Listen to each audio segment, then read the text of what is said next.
Kumpirmadong may foul play sa pagkamatay ng 2 anyos na batang si Ayan Minyosa ng Barangay Kamayahan itong lungsod ng Butuan matapos tuluyang matanggap ng mga otoridad ang resulta ng isinagawang autopsy sa kanyang mga labi.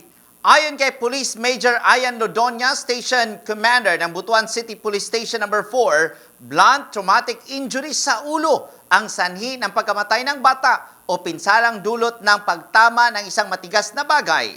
Mayroon din itong multiple fractures sa mukha at nabasag din ang kanyang bungo. Ayon sa opisyal, hindi umano basta-basta lang mabasag ang bungo ng bata kung simpleng pagkahulog lamang sa loob ng bahay ang nangyari.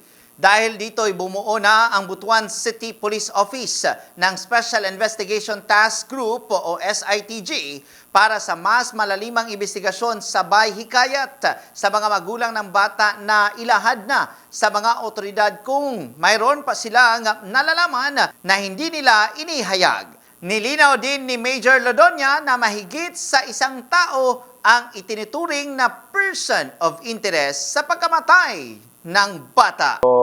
Instruction ni Sir is magbuo kami ng SITG. So, personnel from region, personnel from BCPO, and personnel from our stations, no, magtutulungan para mas mapalaliman pa at mas mapabilis pa yung investigation natin, sir, at paglutas sa case na ito, sir.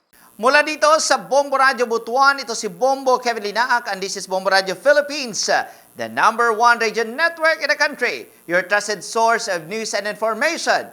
Basta Radio, Bombo!